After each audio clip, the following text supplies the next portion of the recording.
ragazzi, sono Rui. La ricetta di oggi è ramen col manzo. In cinese si dice niu rou la mian. La parola la mian in cinese, tradotto letteralmente, sarebbe proprio pasta o spaghetti tirati a mano. Quindi se è una pasta già preconfezionata, quelli che trovate al supermercato, non può essere considerato la mian. La ricetta in sé è abbastanza complessa, ma io oggi vi presento una versione molto semplificata da poter fare anche a casa. Principalmente li ho divisi in 3 passaggi. Al primo passaggio facciamo il brodo, secondo passaggio cuciniamo il manzo, che sarebbe il nostro topping per il ramen. Al terzo passaggio, invece, usando la farina, cerchiamo di ottenere i nostri spaghetti, la nostra pasta tirata a mano. Ora andiamo a vedere subito questa buonissima ricetta. Let's go! Intanto cerchiamo di ottenere il nostro brodo. Andremo a usare qualche ossa di bovino e poi un pezzo di polpa di bovino. Andremo ad aggiungere una cipolla, un pezzo di rape, potete sostituirlo anche con sedano o carota se non riuscite a trovare la rapa, e poi qualche fetta di zenzero. In più, dopo, per condire un po' il brodo, andremo a usare un po' di pepe di Sichuan, un po' di pepe bianco e anche del sale a sufficienza. Andiamo intanto a mettere nella pentola le ossa che abbiamo pulito accuratamente e sopra mettiamo la polpa, aggiungiamo dell'acqua a sufficienza e facciamo cuocere a fiamma alta.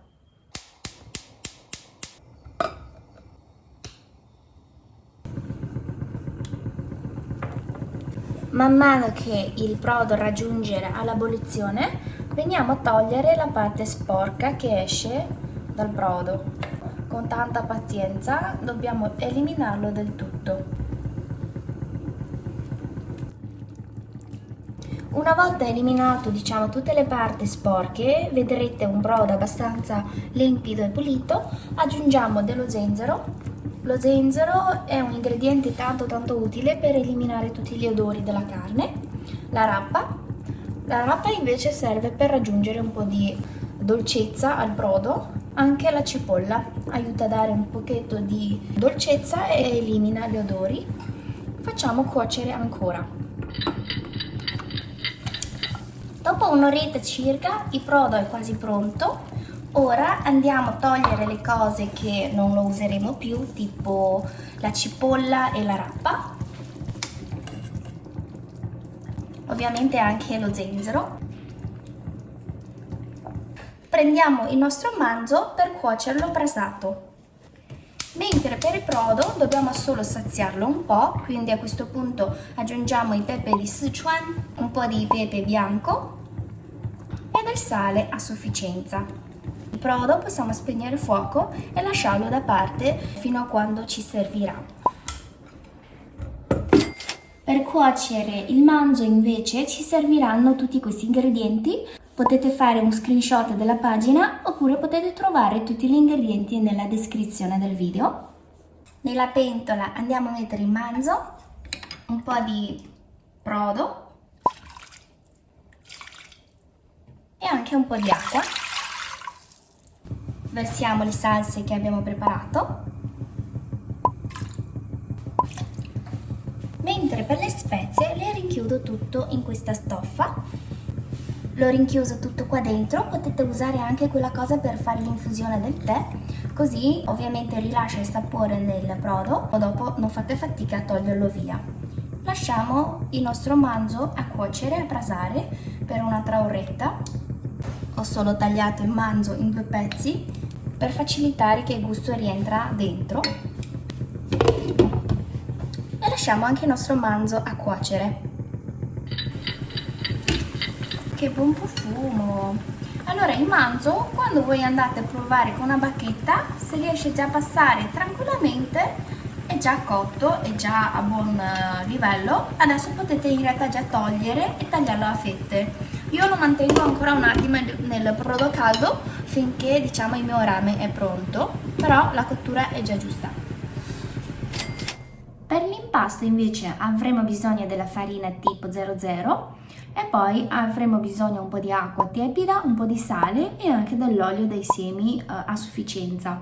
Per l'olio basta che usate un olio che non abbia un sapore troppo forte, tipo olio di oliva o olio di sesamo, usate un olio di mais oppure semi di girasole o anche di arachidi. Prima di tutto facciamo sciogliere del sale nell'acqua tiepida. Il sale aiuta a rendere, diciamo, l'impasto più elastica, che in questo caso ne abbiamo bisogno perché la pasta dopo dobbiamo andare a tirare. Facciamo un buco qua in mezzo e cominciamo a versare pian piano l'acqua.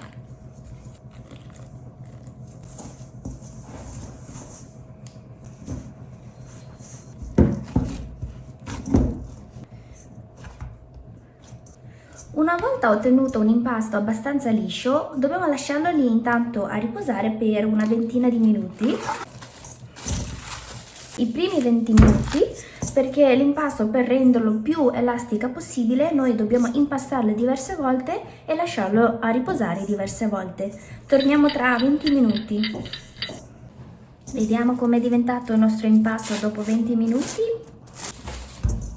Si è ammorbidito ancora di più. Adesso impastiamo di nuovo.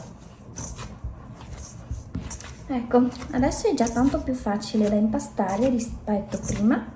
Adesso prendiamo la teglia, mettiamo un po' di farina secca e cominciamo a impastarlo.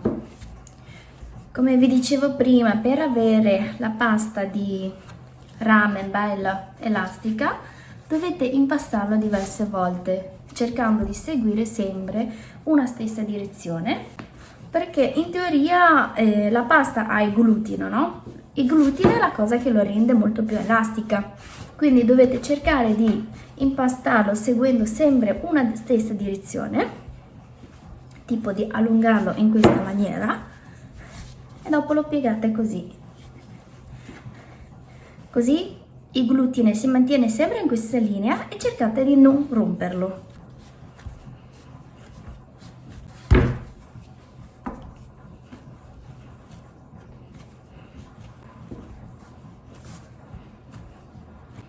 Questo gesto cercate di ripeterlo almeno 6-7 volte per rendere il vostro impasto più elastico, più facile da lavorare, da allungare per dopo. Una volta, quando vedrete che il vostro impasto avete piegato diverse volte e vi sembra che sia già abbastanza elastica, cerchiamo di stenderlo. Vi ricordo che la linea era così, quindi estendiamo così, facendolo diventare un bel quadrato da circa 1 centimetro di altezza.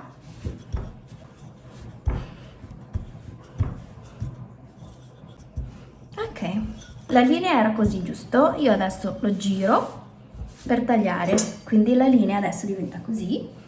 Tagliamo da qua, lo tagliamo in delle parti da circa 1 centimetro di larghezza.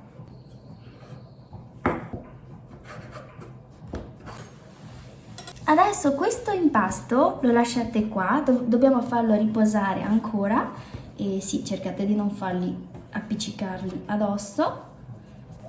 Passiamo dell'olio sulla superficie di ogni pasta.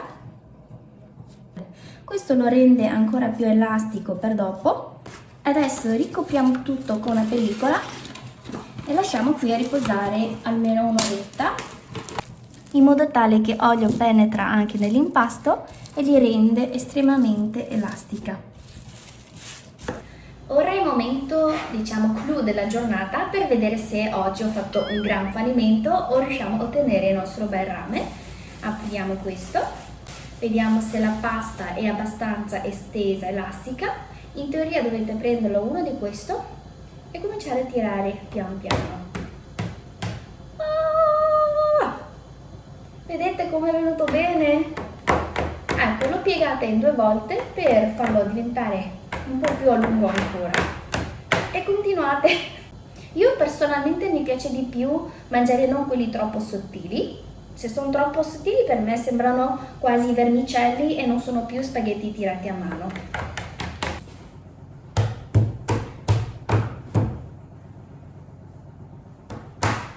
sbattere pian piano, tirate un po' in mezzo magari se parti, se vedete è ancora troppo robusto.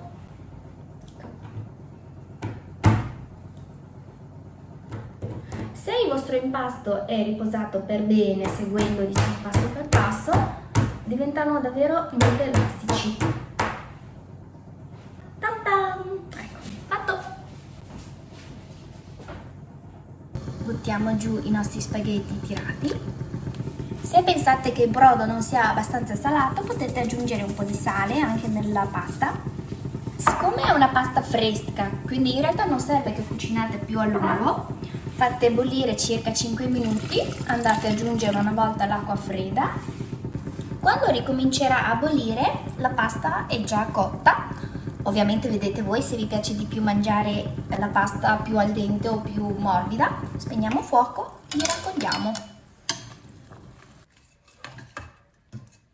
Nella pentola dove avete cucinato la pasta fate bollire una verdurina a vostro piacimento, potete fare spinaci oppure anche cavoletto cinese come lo sto facendo io, o cavolo cinese, quello che è. Questo ci serve per accompagnare al nostro ramen.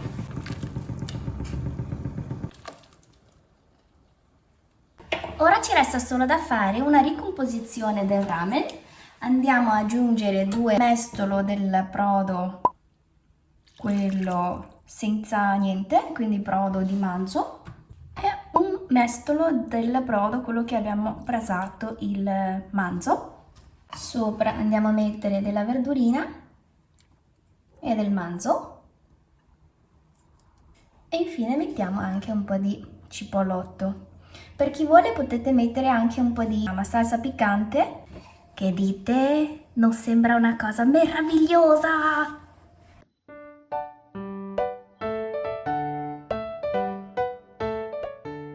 Guardate, quasi non vedevo l'ora di assaggiarlo. Vediamo se ne è valsa la pena di lavorare così tanto per questa pasta. Wow, profuma tantissimo.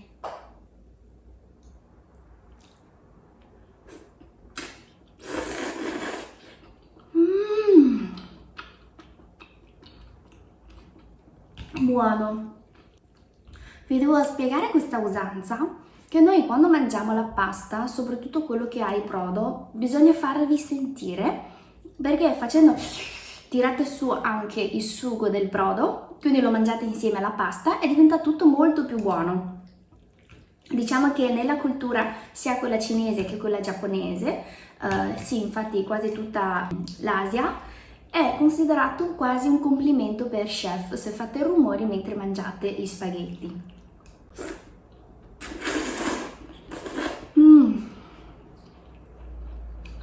Sono davvero soddisfattissima, buonissimo. Manzo. Dopo un lungo tempo di cottura è già diventato molto tenera. Ho scelto, diciamo, la parte della polpa perché ha sia la carne che ha i nervi, quindi dopo tanto tempo di cottura non diventa una cosa secca la carne che non riesci neanche a masticare, ma diventa sempre più tenera. Buon appetito ragazzi, alla prossima volta!